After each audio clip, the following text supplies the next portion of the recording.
오늘 우리에게 주시는 하나님의 말씀은 사도행전 18장 12절에서 23절까지의 말씀입니다. 오늘 큐티 본문입니다. 사도행전 18장 12절에서 23절까지의 말씀입니다.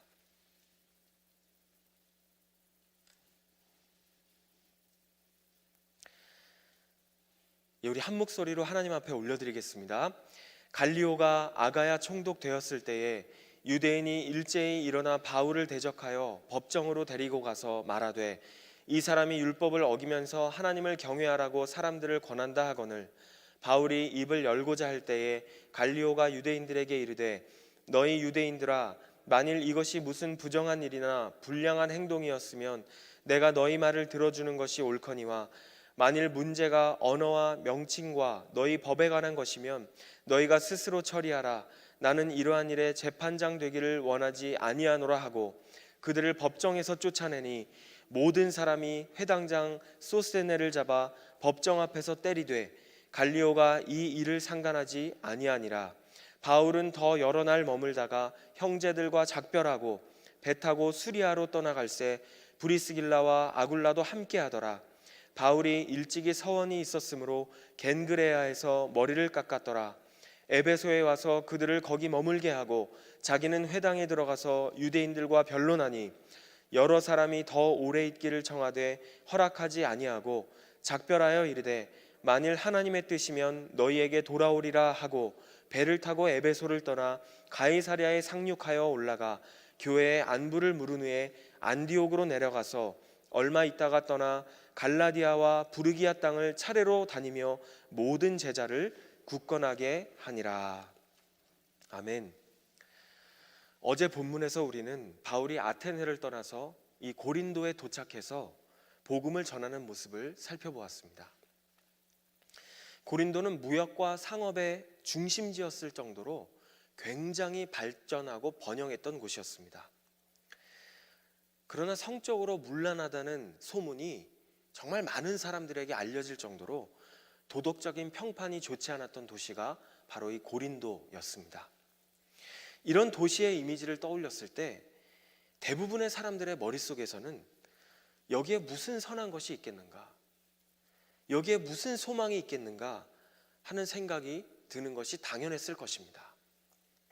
그런데 우리 하나님은 전혀 가망이 없어 보이는 그런 장소라고 할지라도, 그런 곳이라 할지라도 그곳에 신실한 하나님의 사람이 한 명이라도 있다면 그 한 사람을 통해서 하나님의 선하신 계획을 차근차근 이루어 가시는 모습을 우리는 본문을 통해서 보게 됩니다. 바울은 이곳에서 평생의 동역자를 만나게 되었습니다. 어제 우리가 말씀을 통해 살펴본 것처럼 브리스길라와 아굴라 부부가 바로 그 대표적인 평생 동역자입니다. 그리고 실라와 디모데가 이 고린도 지역으로 합류하게 되면서 힘을 얻은 바울이 복음을 전하러 다니기 시작하죠. 그렇게 사역하는 가운데 환상을 통해 말씀하시는 주님의 음성을 듣게 됩니다. 주님께서 바울에게 이렇게 말씀하시죠. 바울아, 두려워하지 말고 복음 전하는 것을 멈추지 말아라. 내가 너와 함께 있기 때문에 그 누구도 너를 해치지 못할 것이다. 너의 말하는 것을 쉬지 말아라. 이렇게 말씀하시는 주님의 음성을 듣게 되죠. 그런데 정말 오늘 본문을 보니까 이 복음을 전하는 바울에게 또다시 위기가 찾아옵니다. 이것 또한 큰 위기였던 것을 알게 됩니다. 그럼에도 불구하고 주님은 환상을 통해서 바울에게 말씀하시고 약속하셨던 그대로 바울이 해를 당하지 않고 계속해서 복음을 전할 수 있도록 이 위기의 상황을 오히려 기회로 바꾸어 주시는 것을 오늘 본문을 통해서 우리는 확인할 수가 있습니다. 보니까 바울이 복음을 전하기 시작한 이래로 계속해서 유대인들이 끊임없이 바울을 쫓아와서 어디에든 나타나서 이 바울을 무너뜨리기 위해서, 넘어뜨리기 위해서 수단과 방법을 가리지 않습니다. 이 유대인들이 고린도 지역에서도 어김없이 힘을 합쳐서 바울을 법정으로 끌고 갑니다. 그 장면으로 오늘 본문이 시작되죠. 누구에게 끌고 갔는가 하면 이 지역의 최고 권력자였던 총독에게 끌고 가는 그런 장면으로 오늘 본문이 시작이 됩니다. 12절에 보니까 이 총독의 이름은 갈리오라는 사람이었다고 이야기하고 있습니다. 그런데 바울을 고발한 이 유대인들이 13절에 보니까 어떤 죄목으로 바울을 고발하고 있습니까? 바울이 율법에 어긋나는 그런 방법으로 하나님을 섬기라고 자꾸만 사람들에게 설득한다는 거예요. 그게 바울을 고발했던 죄목이었습니다. 율법에 어긋나게끔 자꾸 하나님을 섬기게 만든다라는 것입니다. 14절에 보니까 이 이야기를 들은 바울이 자신을 변호하기 위해서 입을 열려고 하는 순간에 총독이 먼저 이야기를 꺼냅니다. 유대인들에게 이야기를 하는데 뭐라고 이야기합니까? 14절에서 15절을 보니까 바울이 입을 열고자 할 때에 갈리오가 유대인들에게 이르되 너희 유대인들아 만일 이것이 이 바울의 행동이죠. 바울의 행동이 무슨 부정한 일이나 불량한 행동이었으면 내가 너희 말을 들어주는 것이 옳지만 만일 문제가 이 너희 유대인들 안에서의 이 언어와 명칭과 법에 관한 것이면 너희가 스스로 처리하라. 나는 이러한 일에 재판장 되기를 원하지 아니하노라. 이렇게 이야기하고 있는 총독의 모습을 보게 됩니다. 이때까지만 해도 로마 정부에서는 기독교인들을 이제 막 이 세워지기 시작하는 교회와 기독교인들을 봤을 때 새로운 무리로 보지 않았습니다. 유대교의 한 부분으로 보았던 것이죠. 유대교는 로마 정부 안에서 공식적으로 공인을 받은, 인정을 받은, 허용을 받은 종교였습니다. 그렇기 때문에 로마의 통치를 받는 이런 상황 속에서도 정식적으로 종교 활동이 가능했던 것이죠. 이러한 맥락에서, 이러한 상황에서 총독이 유대인과 바울 사이의 이 논쟁을 봤을 때, 갈등을 봤을 때 유대교 안에서 논쟁하는 것으로, 유대교 안에서 갈등하는 것으로 그렇게 본 것입니다. 그리고 로마 사람의 입장에서 봤을 때에도 바울의 이 행동이나 말하는 것이 딱히 부정하거나 또 불량한 행동은 아니었기 때문에 유대인들 너희들 자체적으로 해결하라 라고 이야기를 하고 있는 것입니다. 그리고 16절에 보니까 재판할 가치도 없다고 하면서 이 바울과 유대인들을 법정에서 쫓아냅니다. 그런데 가만히 보면 이 사건이 의미하는 것이 무엇입니까? 오늘 큐티 본문에 있는 이 해설 부분에서도 설명을 하고 있지만 바울이 유대인들에게 복음을 전하는 이 행위는 로마의 통치권 안에서는 아무런 문제가 되지 않는다는 판결을 받은 것이나 다름이 없는 것입니다.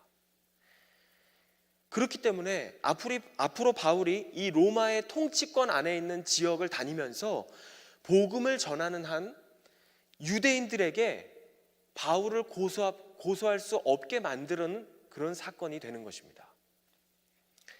이제 더 이상 유대인들은 이 사건 이후에, 이런 판결 이후에 바울을 같은 문제로 고소할 수 없는 판례가 되어버린 것입니다. 정치적인 이유로 바울을 건드릴 수 없게 된 것이죠. 누구도 예상하지 못했습니다. 이런 일들이 어디서 일어났습니까? 고린도에서 일어났습니다. 전혀 가망이 없어 보이는 고린도라는 지역에서요, 이런 일들이 일어났습니다.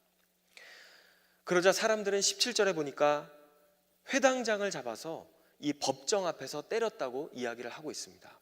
유대인들 입장에서 보면 이 회당장을 왜 때렸을까요?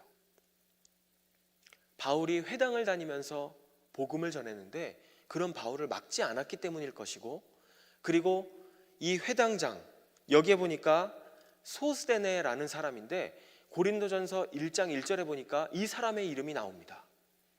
그런데 이 사람의 이름이 나오는 것을 보면 이 사람이 이때 그리스도인이 된 것으로 보입니다. 이 그리스도인이 된 이 회당장을 사람들이 가만히 놔뒀겠습니까? 때리고 괴롭히기 시작하는 것입니다.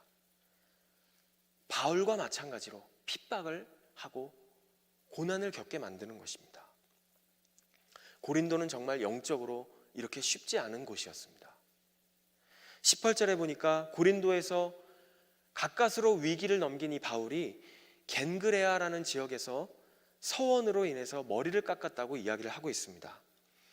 유대인들은 크게 두 가지 이유 때문에 서원을 하는데, 첫 번째는 과거에 베풀어 주신 하나님의 은혜에 감사하는 차원에서 서원을 하고, 또 두 번째는 앞으로의 시간을 하나님 앞에 올려드리면서 하나님께 맡기는 차원에서, 하나님 앞으로의 시간을 하나님 제가 이렇게 보내려고 하는데 은혜를 베풀어 주십시오 하는 차원에서 서원을 합니다.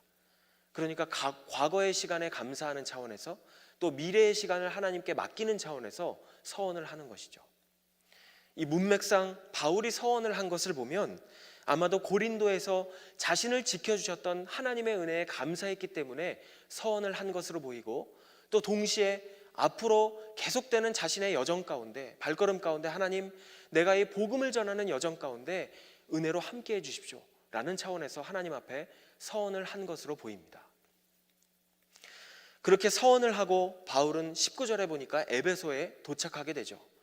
그런데 사도행전 16장에서 이 지역은 성령께서 막으셨던 지역입니다.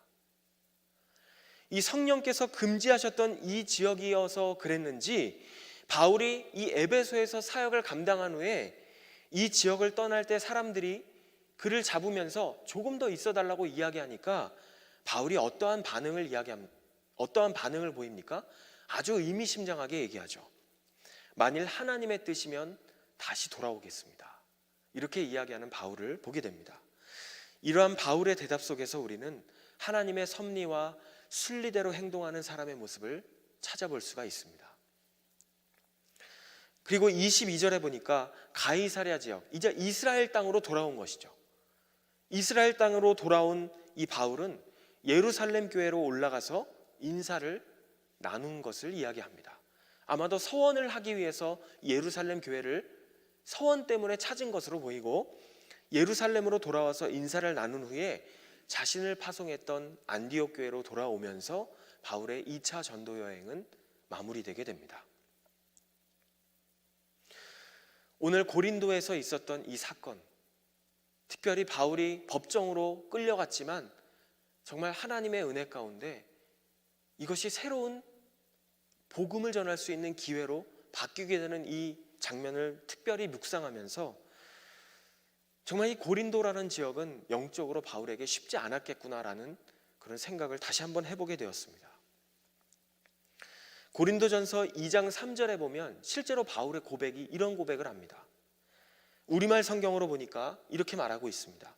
내가 여러분에게 갔을 때, 고린도에 있는 사람들이죠, 여러분에게 갔을 때 나는 연약하고 두렵고 떨리는 가운데 있었습니다. 이게 바울의 솔직한 심정이었던 것이죠. 그런데 오늘 본문을 보니까, 이 고린도에서의 일들을 보니까 정말 그랬던 것 같아요. 바울은 자신의 대적자들에게 계속 괴롭힘을 당하다가, 그리고 고린도에 와서까지 고소를 당하는가 하면 이 바울과 함께했던 소스데네, 이 회당장 같은 사람들은 많은 사람들 앞에서 노골적으로 핍박과 고난을 당해야만 했습니다. 그러나 이렇게 영적으로 쉽지 않았던 고린도, 이 지역에도 하나님의 뜻과 계획은 함께 흘러가고 있었던 것을 보게 되었습니다. 보세요. 고린도에서 바울은 이렇게 어둡고 영적으로 어둡고 소망이 없어 보이는 땅이었음에도 불구하고 여기서 평생의 동역자를 만나잖아요. 브리스길라와 아굴라를 만났습니다. 그리고 다니면서 복음을 담대하게 전했을 때 열매가 있었습니다. 그리고 자신을 무너뜨리려고 하는 수많은 대적자들이 바울을 둘러싼 상황에서도 하나님은 그를 건져주셨습니다. 그렇게 벗어나게 하시는 하나님의 은혜를 경험할 수 있었고, 로마의 지배를 받고 있는 상황 가운데에서도 하나님이 길을 여시니까 복음 전도의 문이 막히지 않았습니다. 이러한 은혜가 고린도 지역에서 있었던 것을 보게 되었습니다. 사랑하는 여러분, 이 코로나 상황이 영적으로 참 쉽지 않은 상황이었다고 느끼셨던 분들이 참 많이 계실 것입니다. 그러면서도 한편으로는 이런 고백들을 참 저는 많이 듣게 되었습니다.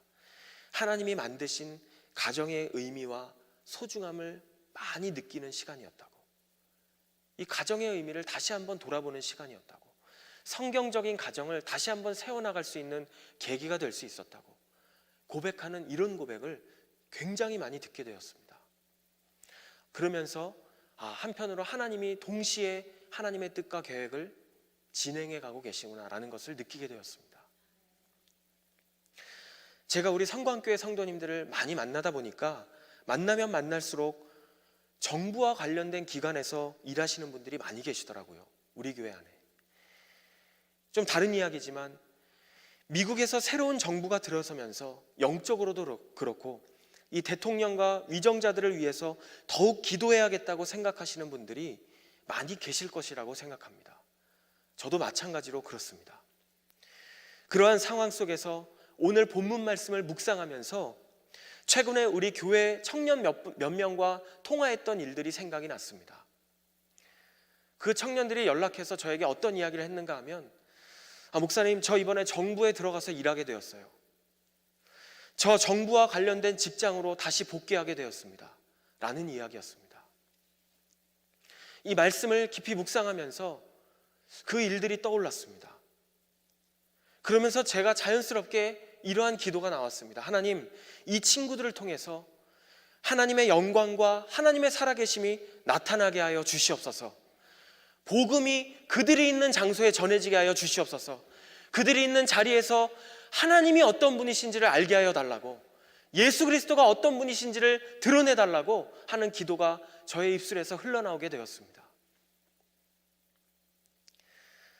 주님이 오실 때가 가까워질수록 세상은 점점 역사의 종착역을 향해 흘러가게 되겠지만 동시에 하나님은 이 땅의 교회를 통해서 하나님의 뜻과 계획을 계속해서 이루어 가시고 계시는 줄로 믿습니다. 사랑하는 여러분, 그렇다면 우리가 해야 할 일은 무엇입니까? 진짜 크리스찬의 모습으로 우리를 부르신 그 자리에 서 있는 것입니다. 정말 필요한 모습은 진짜 크리스찬의 모습인 줄로 믿습니다. 오늘도 우리를 부르신 그 삶의 자리에서 어떠한 상황 속에서도 하나님의 뜻과 계획은 신실하게 흘러가고 있음을 바라보며 신실하신 주님을 바라보고 신뢰하는 하루가 되실 수 있기를 간절히 소망합니다.